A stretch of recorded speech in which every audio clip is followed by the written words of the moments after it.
Okay, I think we'll go ahead and get started. It's nice to see you all.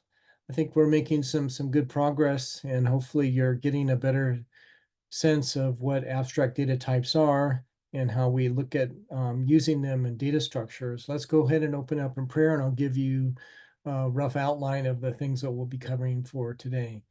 So, dear Heavenly Father, Lord, thank you for the chance to be working with each of the students in this course. I pray that you would help them to understand the material, that in some ways this material may be a little bit harder than what they've had a chance to learn before, but it can be a very useful thing for them in their future careers in computer science. Pray that you would help them in their spiritual formation, Lord, that you would help them to learn some amazing nuggets about scripture in their time that they're getting a chance to study scripture, as well as the theological concepts we want to be guiding our lives by. Give them interesting and creative ways for faith integration. In Jesus' name we pray. Amen. Okay, well, what I wanted to go over today was we'll continue in our um, some of our lecture material, and I'll refer to some video notes. The thing that we're going to talk about mostly is chapter 4, and this is going to be looking at the efficiency of algorithms. And I think this is something that'll be fairly straightforward enough that we can also get into a little bit of stacks. And stacks is going to be the second abstract data type that we'll be getting a chance to explore. So let's just think about what we've covered. So we've talked about bags. And so is the usual case is we give an introductions to what the abstract data type is, its characteristics, and they give a nice narrative. The video notes give us a nice way to experience that in an example. And then we got a chance to be thinking about the implementation. We saw two options that we could use. We either could use an array implementation or a linked implementation. And this is a first of several trades that we can be using as we're going forward, and the type of material that we're going to get exposed to as we go along. And so back to my summary, one slide of our course. So now we're starting to get a chance to get some insight into now all the way down to here. We've introduced abstract data types. With what you've been doing with your project work, you're starting to see how you're using those into data structures. We've started to get some insight into data access. You don't want to be providing things to the user, information that could damage your data structure, or the information that's held within that. And so we want to deal with that. And so this gets into a good cybersecurity aspect that we want to be doing our coding. We talked about interphases, and so this is a way of how we make a distinction between how we implement it. This is not something that matters to a user. They don't need to know that we have one size of an engine, if there's fuel injection, or even if it's an electronic vehicle or a gas-powered vehicle, if we wanted to use an analogy of a car. And now we have some familiarity with an array and a linked implementation. Well, now we want to get a chance to be thinking about algorithms and performance.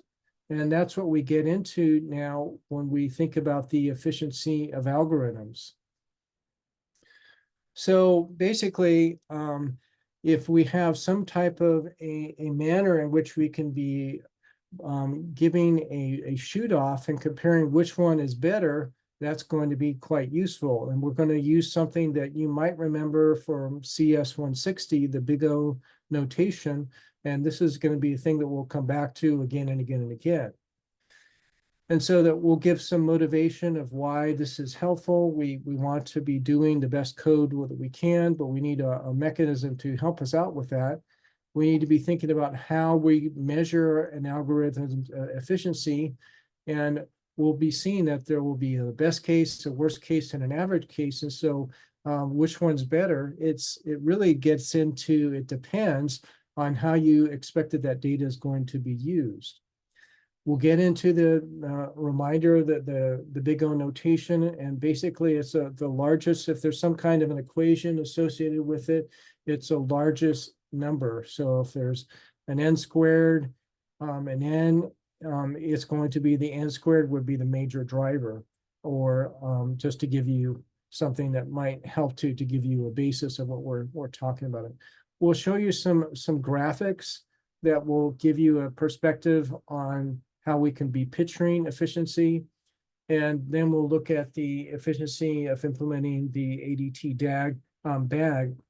So we'll go through this, and then we're going to, at the end, I'm going to pull up the Eclipse environment, and I'm going to go through another example that I briefly have talked about, and that's the piggy bag example. And we'll go through that code in some more detail. So why does efficiency matter? Even though computers are getting faster and faster, algorithms can really eat up a lot of computational time. And so this is something that we want to be concerned about. And so here is an example of a summation of going from 1 to n. And there's actually 3 different algorithms that the textbooks talk about that we can use to do this implementation. And we're going to compare them. So algorithm 1, we just have it this way, and so we we have algorithm number 2, slightly different approach, and then finally algorithm 3, where we have a closed form expression to come up with that value of what this summation is. And you can see that this takes a lot less computations than these 2 other approaches. And let's get a chance to unpack that a bit. So what is best? It really depends on how we're going to use it. And there's a couple things. The time complexity. Does it take a lot of time? But there's also how much resources, computing resources, does it take? Maybe we're talking about trying to do operations on a cell phone, and maybe there's only limited memory. Those are things that need to be considered. So here we can come back to our 3 algorithms where we're trying to do a shoot off to see which one is better. And so the first one, if we can actually look at, now we're getting into the different type of operations that would be associated with it. And what we see is the overarching driver is at n. And so, well, it's not n squared. It's not as bad as this one. This was actually the worst case number here is this n squared. And this last one, it's just has a big O notation that's much less than these others. And if we look at this figure, we can see this is a flat line for algorithm number C. Algorithm number A is just it's linear. And so, but algorithm B is actually quadratic. And so they're n squared, n, and just big O notation of 0. So thus we can see that just by figuring out how we're going to code in this in our programming, it can make a huge difference. So this is just another way of giving us a chance to be seeing how these things can really blossom out. You never want to have an n prime, n factorial, I mean. And so n, that's maybe about the worst that we want to be dealing with. And it does start to blossom out. We'll be showing that how we can even have things that log n, that's going to be making it a big difference as compared to n. And so this is going to be start to come up when we get into thinking about algorithms in particular. So are we going to hit the worst case or the best case a lot, or is it arbitrary? And so is the average what we should be using, or should we be constraining ourselves to the worst case? Those are some things that we will have to be getting our arms around. So the big O notation, function fn is in of order at most gn. This just gets into, you can read about this in the text and the video notes. I'm not going to go through that description in detail.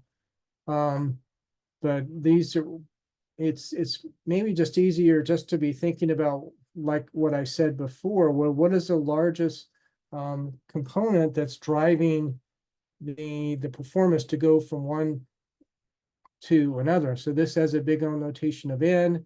This one has a big O notation of n squared. This one has a big O notation of 0 because it's just a linear relationship. And so there's no multiplication that's going to make this a lot worse. So then just to finish up a couple of things here, this just gives us an idea how this would be a big O notation of n. And so that would be the first algorithm. The second algorithm, and when we start to play it out in details, it has a big O notation of n squared. And finally, this last one, well, this is still an example of the n squared one. So we're just getting a chance to be looking at those. So we can be picturing the efficiency and just looking at the graph that I had before, we can clearly see the ones that we want to be avoiding versus the ones that we definitely are okay to keep using. And this also gives us an idea of how long things would take. And so that just gives us another reminder of things that we want to be staying away from. Okay, so we're going to be using this type of a summary as we look through the various abstract data types. And so this is now just a review for bags. And we can be seeing that, well, adding and remove, that's not bad. Removing a specific item, that actually makes it blossom out. And so that's going to be something that would be a concern. We can see here to array, it's going to be taking longer for a linked implementation. So maybe you could argue that if they're close, maybe the linked implementation might be a little bit less efficient with resources. And so that's something that we might want to be concerned about. Let me pause and see if there's any comments or questions on what I talked about for looking at comparing this, looking at the efficiency of algorithms.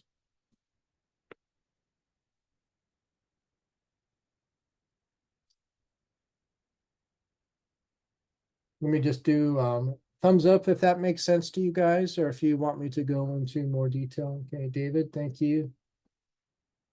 Okay, thanks, Grace. Makes sense, Nathaniel? Okay, good. There is a video note that's associated with that. You can feel free to review that, but I'll go ahead and get into stacks. And so now that we're getting into our second abstract data type, think back with the coding that you've been doing for bags. You're starting to see that it's used in a certain way. It's basically a collection, just like a grocery bag. When I look at a piggy bank in a few minutes, you'll see another thing that's a slightly different way of using a bag. But now when we get a chance to be thinking about a stack, you can be thinking like a stack of books, and the next slide we'll get a chance to see that. Well, as typically, but we'll do it a little bit faster when we go through the video notes and thinking about the stuff in the textbook. We'll first give an overview of a stack, but it's going to go a little bit faster. We're not going to take as much time to do that as we did for the first one. We're going to be using that process, but pretty soon we're going to just be focusing, well, what are the methods? What is it that we're going to have this abstract data type do? Then we'll consider how we can be using a stack to process algebraic expressions. And we'll be revisiting these. There's a couple different ways that we can be thinking about how to deal with algebraic expressions the way that we are used to. So you have it interspersed with all the variables, or you could have prefix or postfix, or all those are some other possibilities that are out there. And we can be seeing how these abstract data types can actually help us to manipulate, to translate one to another. That might not have been an application that you had thought about. So here are just some examples of stacks. I'll be referring mostly to a stack of books to give you analogy. And so if I wanted to get to this book on the bottom, I have to take 1, 2, 3 books off before I can get to that book and find out what this book is all about.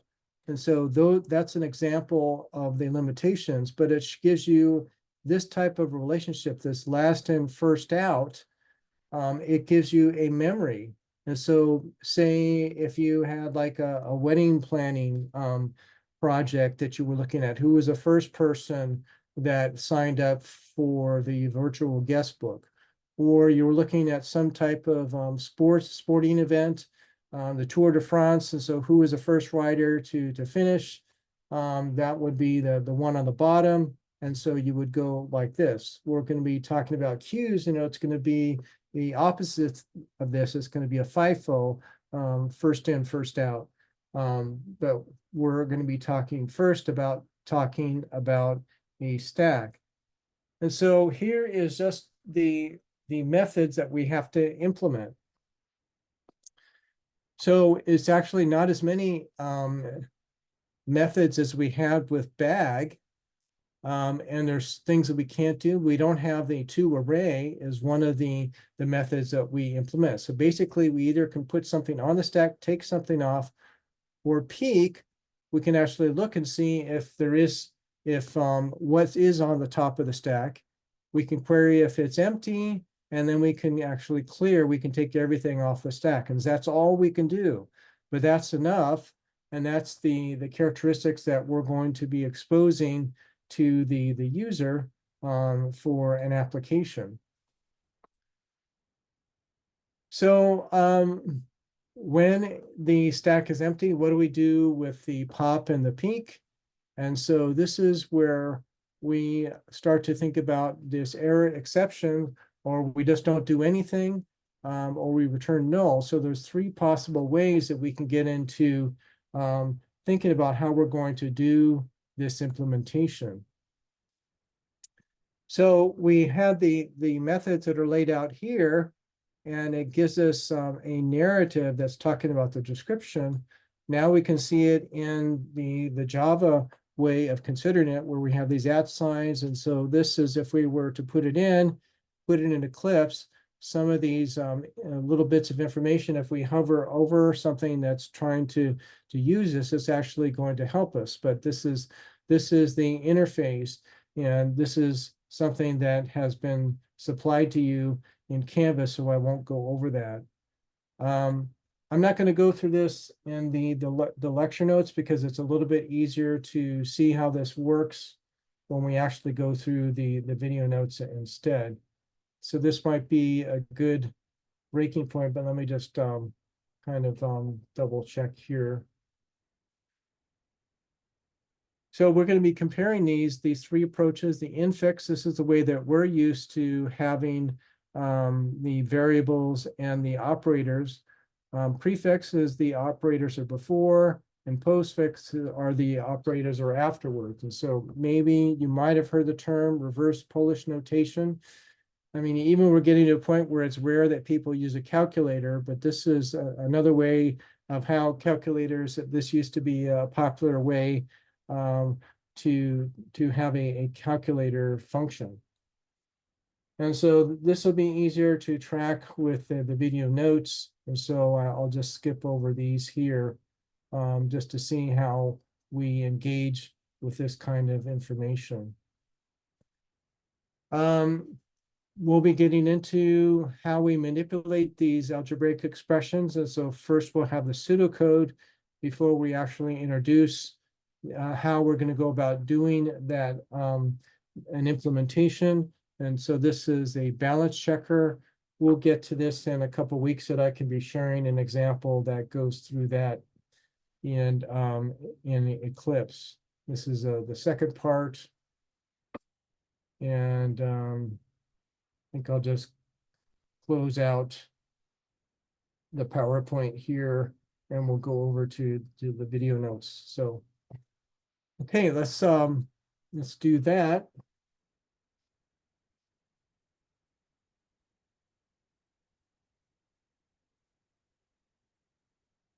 Okay, I'm gonna change the screen that I'm gonna be sharing because it's a little bit easier for me to share this other monitor. It's kind of cool having multiple monitors, but it can get a little bit confusing because I want to make sure I'm sharing the right one. Okay.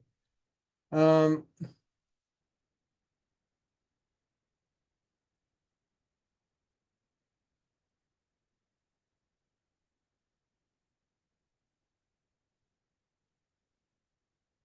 all right, so we've already gone through the video notes for BAG, so I'm not going to go over those again, but you have access to all of these. And so the next ones that we're going to be talking about today is we'll be talking about the stack. And so let's first of all do this one. Will be an introduction. And then the second one will get into a little bit more specifics about using a stack. So let's go and play this first one.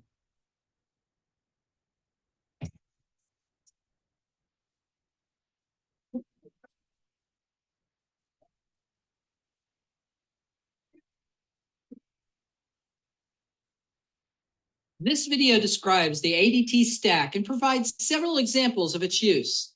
In everyday life, a stack is a familiar thing. You might see a stack of books on your desk, a stack of dishes in the cafeteria, a stack of towels in the linen closet, or a stack of boxes in the attic.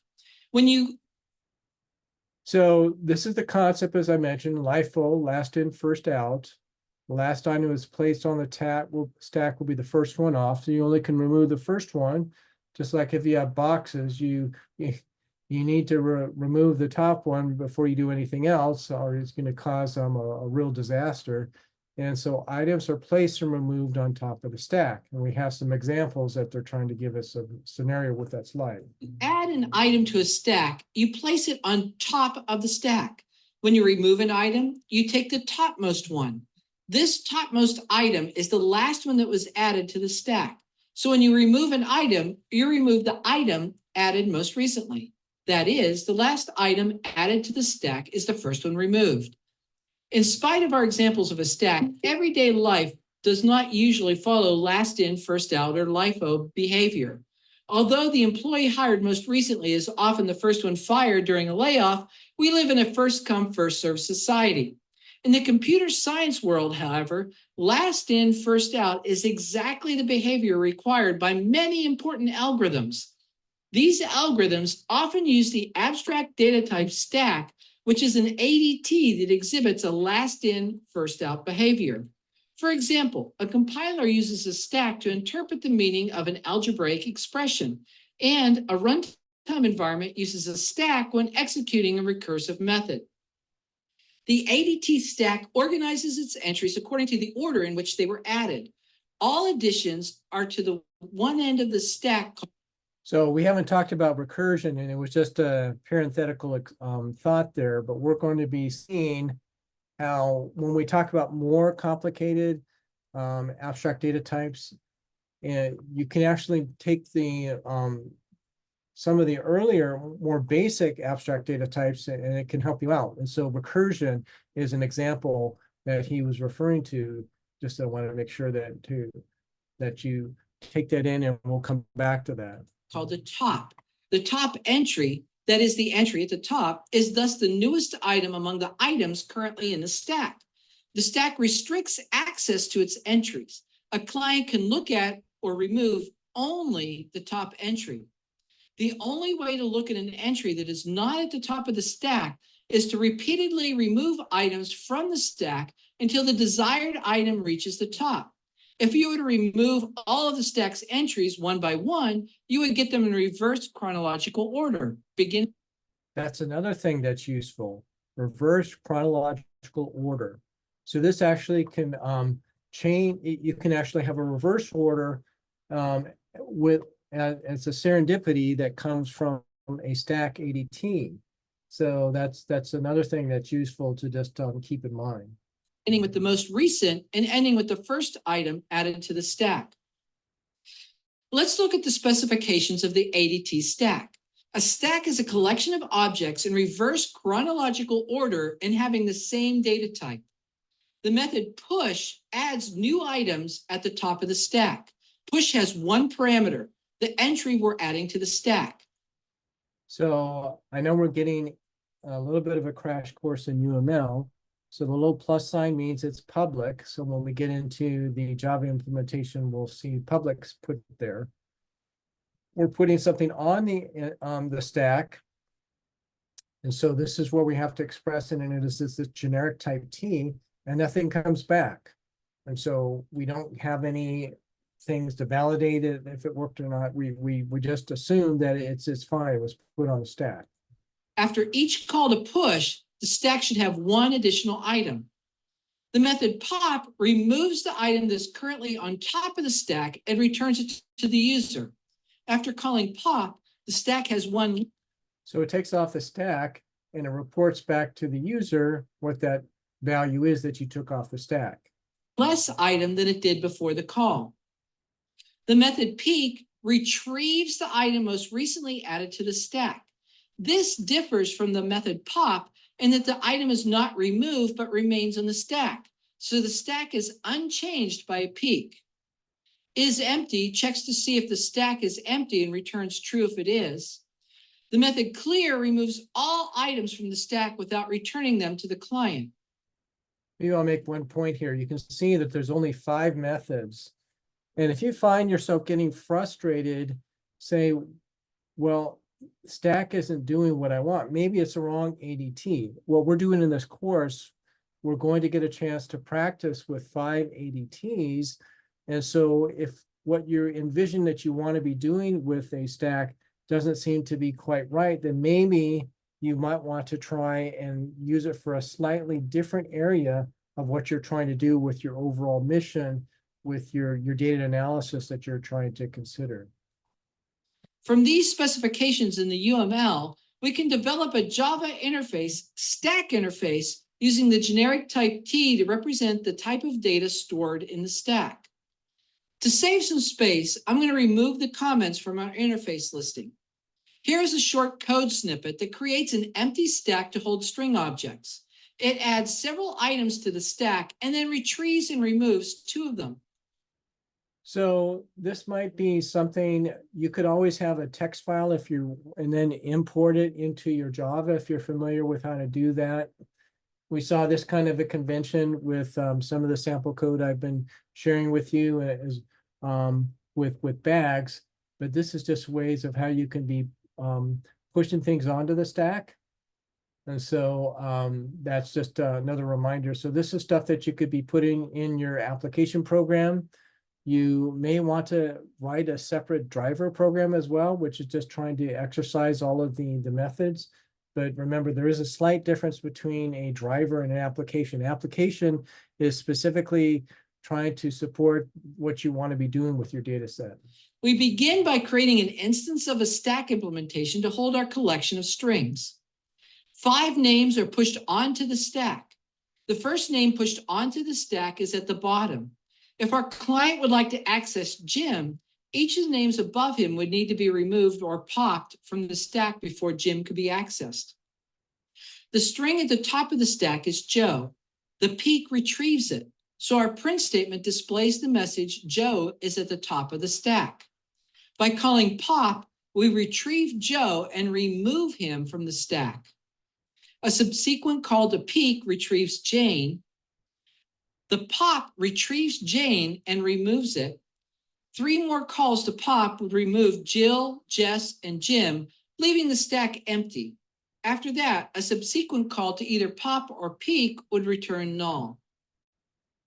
Although programmers use parentheses when writing arithmetic expressions in Java, mathematicians use parentheses, square brackets, and braces for the same purpose. These delimiters must be paired correctly. For example, an open parentheses must correspond to a closed parentheses. In addition, pairs of delimiters must not intersect. Thus, an expression can contain a sequence of delimiters, such as this example, but not this. For convenience, we will say that a balanced expression contains delimiters that are paired correctly or are balanced. We want an algorithm that detects whether an infix expression is balanced. Let's look at whether this expression is balanced. So basically what we're creating here is a balance detector. So this could be a first step that you use in a compiler to verify that things are working as you would like. We scan the expression from left to right, looking for delimiters and ignoring any characters that are not delimiters. When we encounter an open delimiter, we must save it. When we find a closed delimiter, we must see whether it corresponds to the most recently encountered open delimiter. If it does, we discard the open delimiter and continue scanning the expression. If we are able to scan the entire expression without a mismatch, the delimiters in the expression are balanced. The ADT that enables us to store objects and then retrieve or remove the most recent one is a stack. As we scan the expression, each time we find an open delimiter, we push it onto the stack. Each time we find a So the cool thing about a algorithm, once you implement it, you can just say go, and it's either going to say yes or no. At least for this situation, it's either balanced or not balanced. And you know it's going to take it to the bank. It's always going to work. And that's really cool, the fact that we can be doing something like that. closing delimiter, we peek at the top of the stack. If the delimiters match, we pop the top delimiter off the stack. If the delimiters do not match, then the expression is not balanced. In this case, we've reached the end of the expression and the stack is empty, so the expression is balanced. So Eclipse actually has this designed into its IDE. When you're writing code, it's constantly trying to help you to make sure that you have balanced expressions. And so thus you can be seeing a stack ADT. It's used in something that we're going to be utilizing in the scores. Let's examine an expression that is not balanced and see how our algorithm performs. We begin scanning as in our previous example, pushing each open delimiter onto the stack. When we find a closing delimiter, we peek at the top of the stack. It does not match the stack top, so we can stop here. The expression is not balanced. This algorithm also identifies expressions that are not balanced because they have extra or unmatched open parentheses. In those expressions, the stack would not be empty after scanning the string. The extra open delimiters would remain on the stack. Let's put together a short implementation of our balance checker algorithm using a stack. First, we can write a short helper method that can validate whether or not delimiters are matching. This short method is paired, compares its two parameters, expecting the first to be an open delimiter and the second to be a closing delimiter. It then returns the result of ORing together several pair tests. If one of these tests are true, then the delimiters match. The method to implement our algorithm is the check balance method. The expression we're going to check is passed as the parameter expression. We begin by creating our stack, open delimiter stack, and initializing several important variables. Among these are isBalanced, which we use to hold the state of the expression. We can initialize it to true because at this point, no delimiters have been processed, so the expression is balanced. Then we implement our algorithm inside the check balance method. We scan the expression as long as it is balanced, and there are additional unscanned characters. With each character, we use a switch statement to check if it is an open delimiter. If so, we push it onto our stack. If it is a closed delimiter and the stack is empty, the expression is not balanced since there should have been a matching open delimiter on the stack. Otherwise, we pop off the top delimiter from the stack and call the isPaired method to help to see if it matches the current delimiter from the expression. We set isBalanced to the Boolean that is returned from this test. So this is kind of the strategy we've been using up to this point. We talk about it, we can have a visual that kind of gives us a chance to see it in operation, and then we start to figure out how we put it into code. If it's complicated enough, we have pseudocode. So here we have three cases that we're capturing. So it's fairly easy to codify, relatively speaking. If the test fails, isBalanced is false, and we end the while loop scan. If the character is not a delimiter, we do the default switch, which is nothing. After the switch, we increment index so that we can examine the next character and repeat the loop. Once the expression has been scanned, if there are still delimiters in the stack, the expression is not balanced. If the stack is empty, then either it is balanced because we scanned the entire expression, or it was found unbalanced since the closed delimiter was found when the stack was empty. Once the expression has been scanned, if there are still delimiters in the stack, the expression is not balanced. If the stack is empty, then either it is balanced because we scanned the entire expression, or it was found unbalanced since a closed delimiter was found when the stack was empty. In either case, is balanced has already been correctly set, so we can just return is balanced and end the method. Okay, so that's the first of two video notes. This is the first of several applications that we can start to be using these ADTs to be using some things that some of them you'll be fairly familiar with. And so this might be closing the loop for you to get that bigger context. Okay, so that was an overview of stacks and how it can actually be of use, and gave it a practical application. This is going to go into a little bit more depth just to give us an introduction to what stacks can do.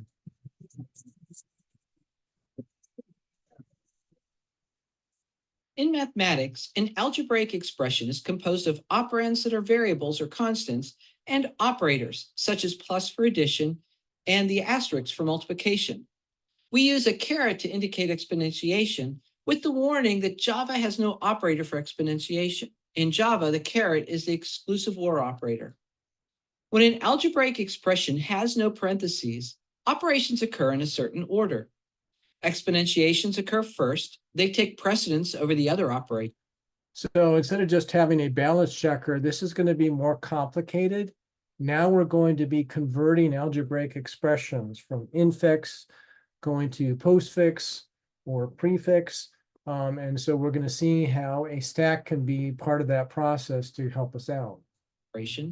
And next, multiplications and divisions occur, and then additions and subtractions. For example, the expression 20 minus 2 times 2 raised to the third power evaluates as 20 minus 2 times 8, then as 20 minus 16, and finally as 4. Operators generally have two operands and are so-called binary operators. For example, the plus in 4 plus 5 is a binary operator. The operators plus and minus can also be unary operators when they have only one operand. For example, the minus sign in -6 is a unary operator. Ordinarily, we place a binary operator between its operands, as in 5 plus 6. An expression in this familiar notation is called an infix expression. Maybe by the end of the course, you'll pick this up. Infix, this is what it is. 3 examples, and then we'll have prefix and postfix just to get a comparison between those 3. Other notations are possible, though. For example, you could write a binary operator before its two operands. Thus, 5 plus 6 becomes plus 5, 6. So these aren't as helpful for human beings to be able to do these things, but this is actually helpful the way that things are done in a computer. You'll be taking computer architectures. That's another course that I really enjoy teaching, where you have an arithmetic logic unit that actually having this kind of a approach is actually a better for it, because it's just trying to have a pipeline, and it just needs to know exactly what it does next. And so this is helpful. This expression is called a prefix expression. Here are the 3 expressions shown above, but in prefix notation. You could write a binary operator after its two operands. So 5 plus 6 becomes 5, 6 plus. This expression is a postfix expression.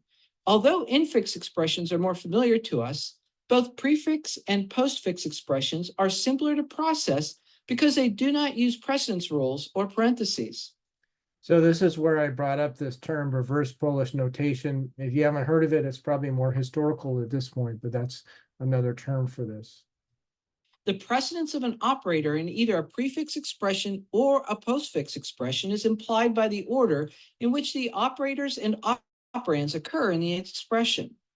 This can make them easier to evaluate, so let's look at converting an infix expression to a postfix form. We scan the infix expression from left to right. When we encounter an operand, we place it at the end of the new expression that we are creating.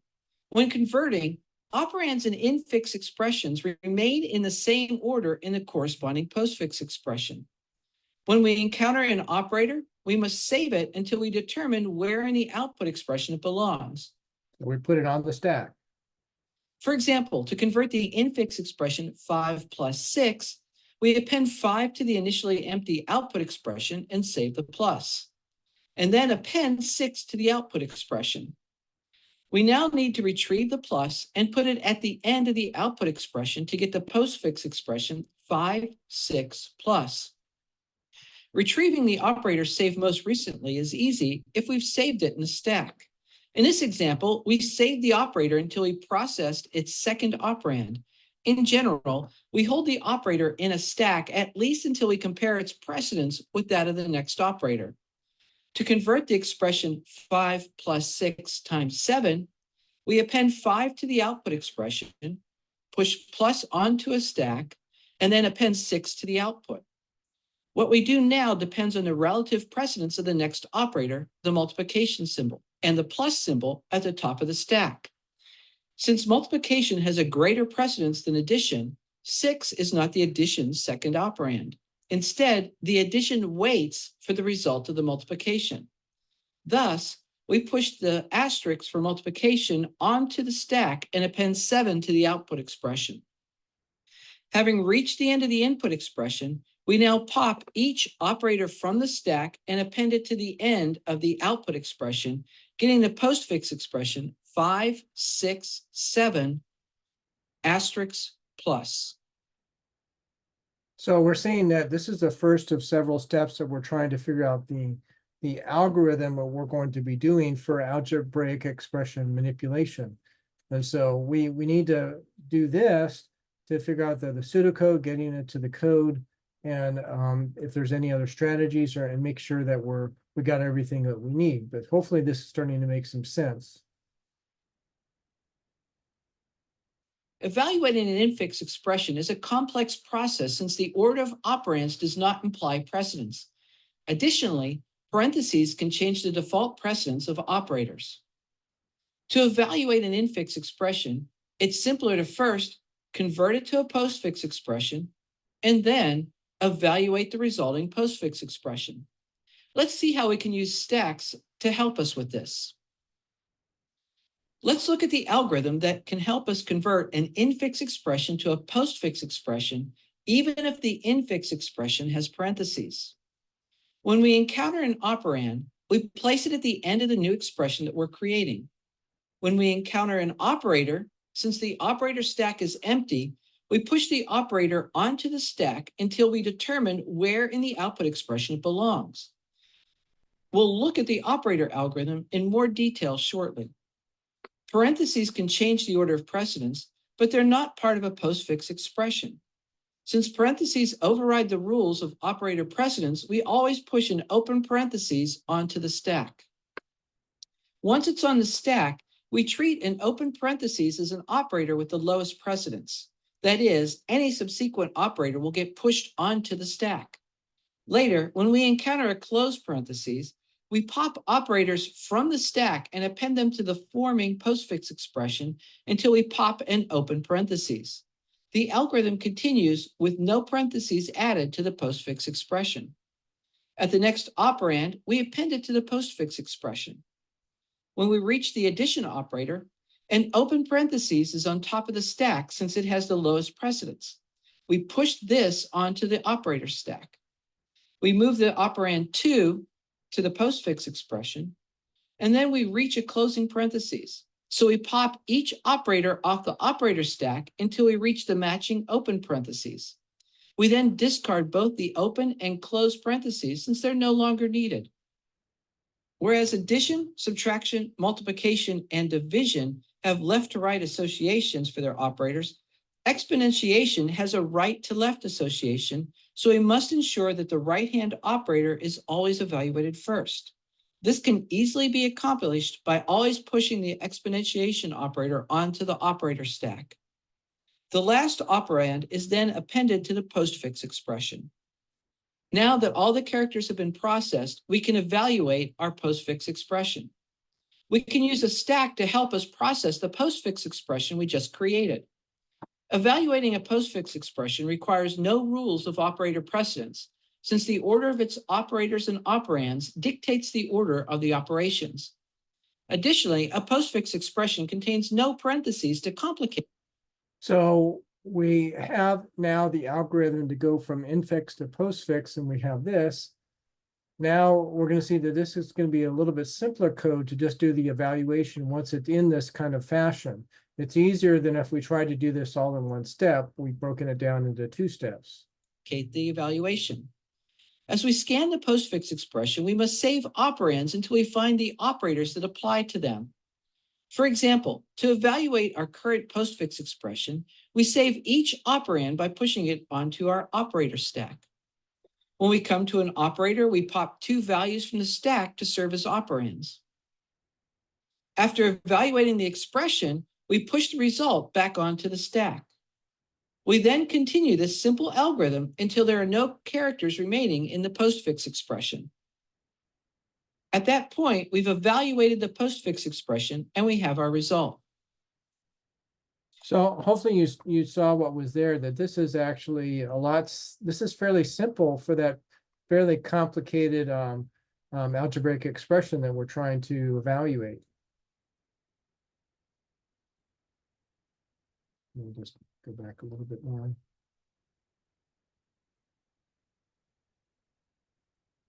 Expression, and we have our result.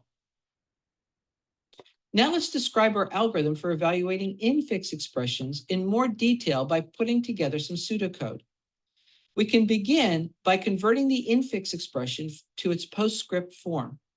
We are given the infix expression to process and will create a operator stack to use in managing operator precedence in parentheses. The postfix expression will begin as an empty string. When we're finished with this step, it will contain the converted postfix expression that we can evaluate. For each of the characters in the postfix expression, we process the character as discussed earlier. Let's take a closer look at our algorithm for processing each of the infix expression characters. The first case is if we have a variable. We append it to the postfix expression. Then, if we have exponentiation, we can push it onto our operator stack. It's the highest priority. An open parentheses is pushed onto the operator stack also, so they can increase the precedence of any following operators. When we process a close parentheses, we pop each of the operators off of the operator stack until we reach the matching open parentheses. The operators are appended to the postfix expression and the open parentheses is discarded. If we have an operator, we need to remove any higher precedence operators from the stack and append them to the postfix expression. This switch case statement ensures that operator precedence is handled correctly and that operands are matched to the correct operators in the resulting postfix expression. Yeah, so we're still dealing with our pseudocode here, but it's starting to look a little bit more like Java code where we're laying this out. So you can see how this fairly detailed process can make it more manageable to get to a successful outcome. Returning to the first part of the algorithm, we must now pop any remaining operators from the operator stack and append them to our postfix expression.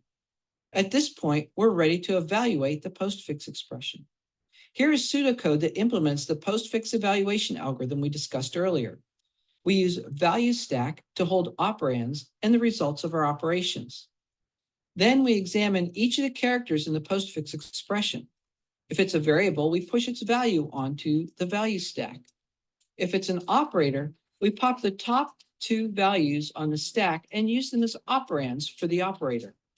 When there are no characters left in the postfix expression, we can peek at the top of the stack and see the result of evaluating our original infix expression.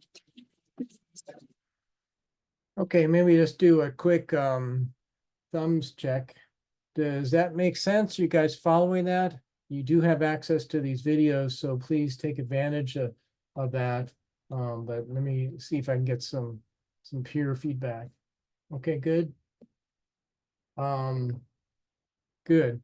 All right. So we try and do things in a fairly systematic way, but it's still, this is getting complicated, and it's like an uphill curve as we go longer through the course. There's more that we keep adding to that base that we've already covered. So make sure that we all stick together as we go through this process. So, all right, let's transition back to thinking in terms of bags. And so let me,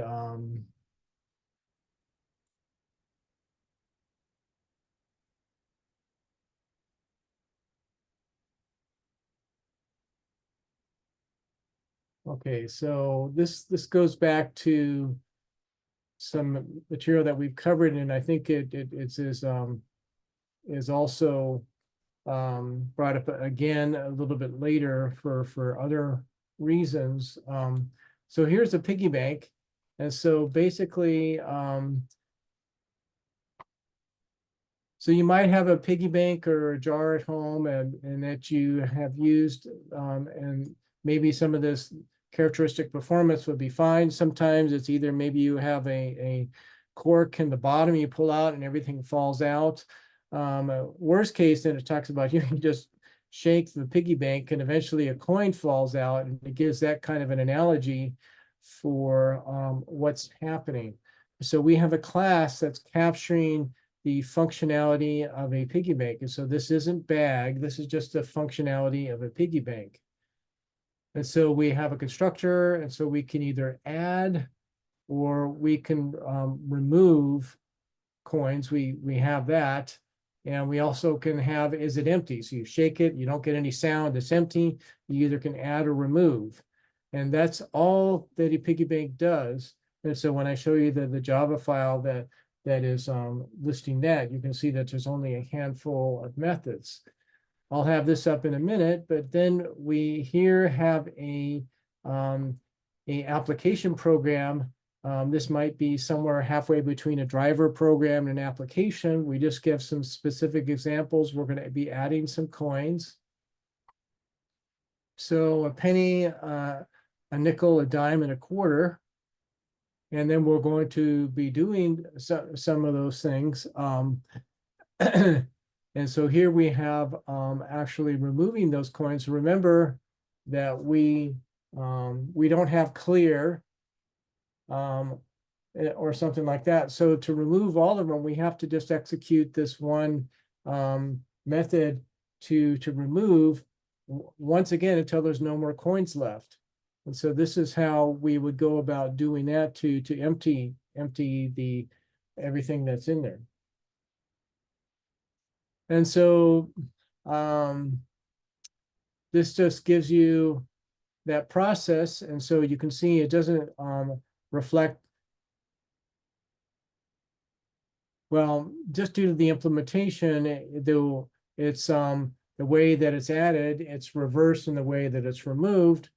But anyway, it does, it gives you a sense how that works. And it also have a total characterization of how much money is in the bank. So that might actually be a useful thing to have available to us.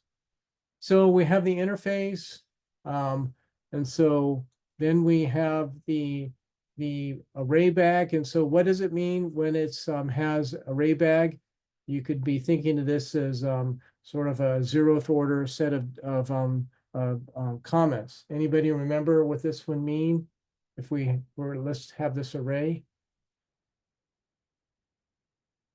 You can either go off mute, you can put it in the chat, whatever is comfortable for you. What would an array bag, that naming convention, based on what we covered so far in the course, what does that mean? I'll give you a hint. If I had said this was linked bag versus array bag, what would be the distinction between those two names? Anybody want to venture a guess? So would the array bag be more of like a collection, or what was Well, the what it's even a little bit more basic than that, Nathaniel. What I wanted to be seeing, we're doing this implementation with an array.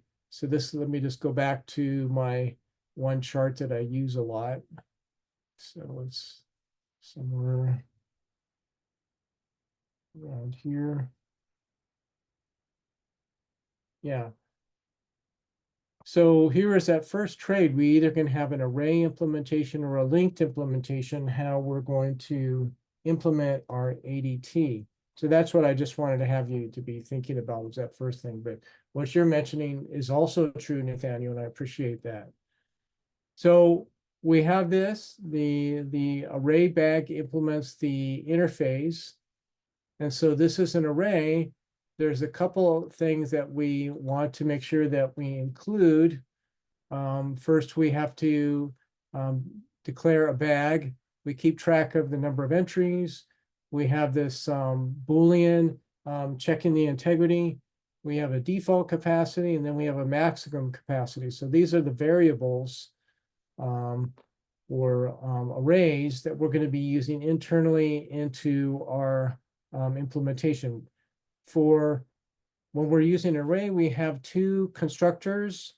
We have a simple constructor that you don't say how many elements you want. And if you do, then what it does, it goes to the other constructor using the default capacity. So it's going to create an array bag with 25 values. So 25 elements in that array. And so we've gone through this enough by now of how we create this bag. But there's another thing that we have here is we're trying to include this maximum capacity. And if we go beyond that maximum capacity, what we're going to do is we're going to throw an exception. And so this is another added nuance that's included here.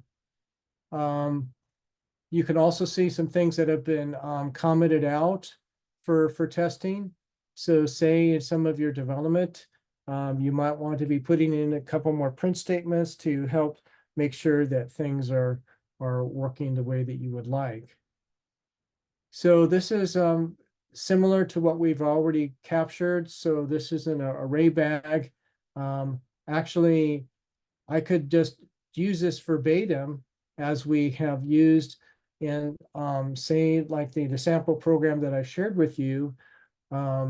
This is just those basics. It's the same set of methods that have to be implemented, and there's some private methods that we've also include that are on towards the bottom. So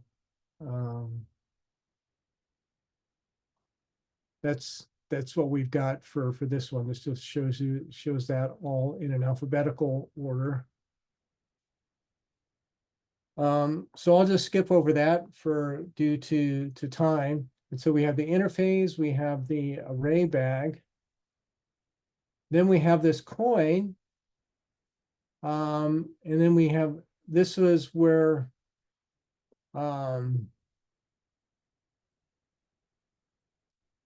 so for US currency, we have penny, nickel, dime, quarter, 50 cents, and dollar. Even now, I don't think that the 50 cents and the dollar coins have caught on as much as maybe some would like.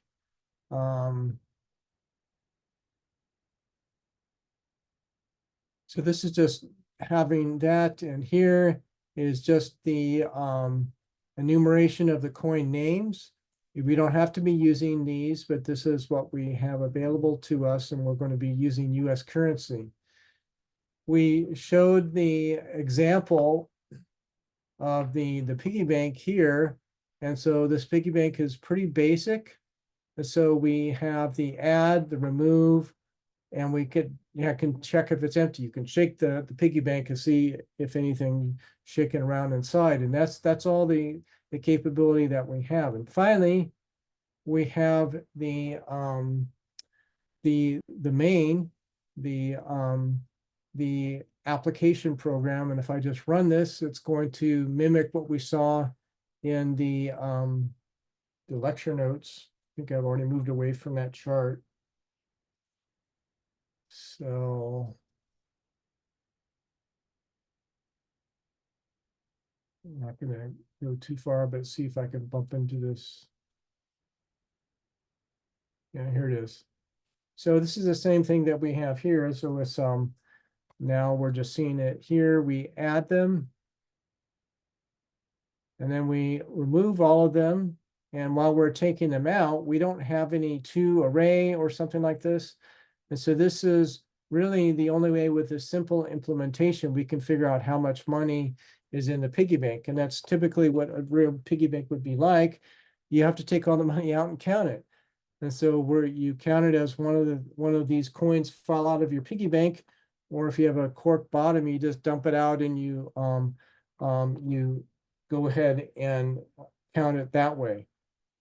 So that's just another example. This is getting a little bit more insight into what an application program would look like versus just trying to do a driver.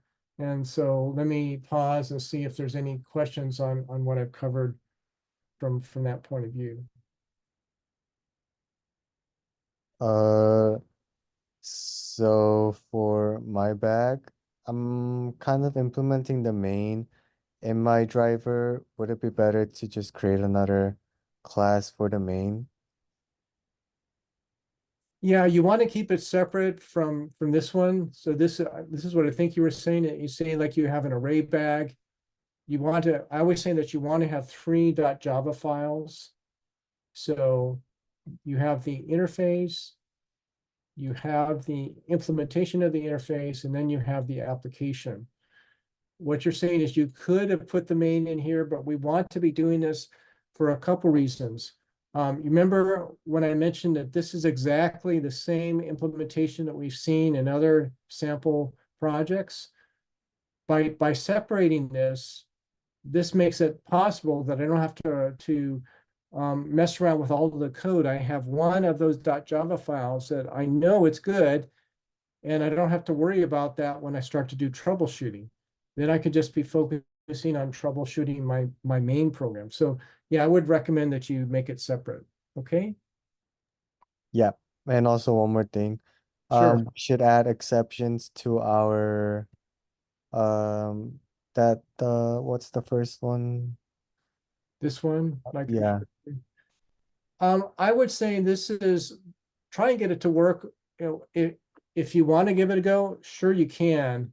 But I always try and encourage students, especially if maybe this is new to you, this level of programming in Java, just try and get the basics, and then you could add to that. But I would, if you want to do that, it is something that's going to be useful to you, especially as you move on and become a professional programmer as part of what you do in your computer science future. Yeah, this is going to be something that you will be doing. Okay? Okay. Yep. Thank you.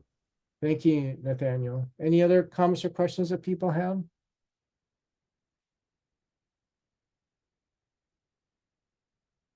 Okay, I'll stop sharing my screen and say it's a pleasure to share this time with you all. I appreciate some of you have actually reached out to want to get some feedback on your code or just have any questions. Whenever you feel the need, just go ahead and share, and I'll be glad to connect with you. Okay? Okay, cool. Thank you so much, Professor. Thank you. Thank All right, you. well, God bless you all. I'll look forward to seeing you next Tuesday. Take care now. Have a good one.